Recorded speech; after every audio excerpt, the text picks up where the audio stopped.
এখন একটা নামতা করো, মজার নামতা। একের ঘর নামতাটা হয়ে গেছে, মনে আছে? এক একে এক,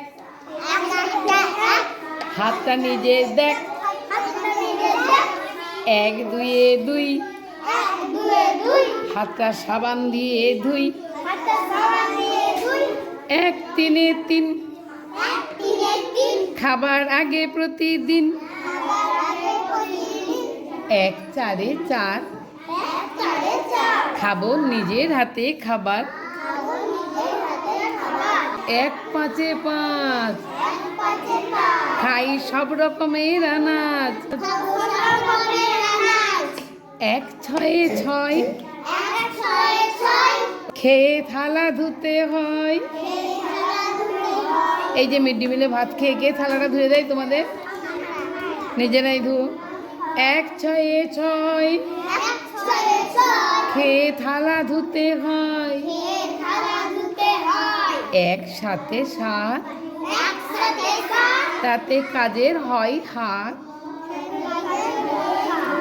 তাতে কাজের হয় হাত। কি সুন্দর, এর মধ্যেই তোমরা থালা ধুতে শিখে গেছো। হ্যাঁ,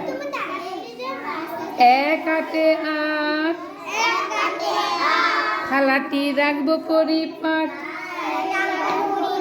থালাটি যদি ভালো করে না রেখে আর ওই বর্তনে নামিয়ে দাও, তাহলে কি হবে? কুকুরে ছুঁয়ে খেয়ে দেবে, কুকুরে জীবাণু লেগে যাবে। দেখো কত জানে, পায়খানা করে দেবে।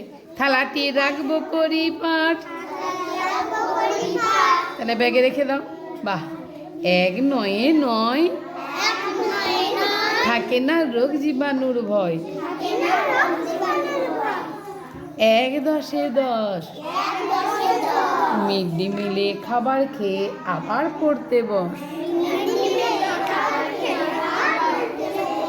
বাহ, এবার দুয়ের ঘরটা করে দিই।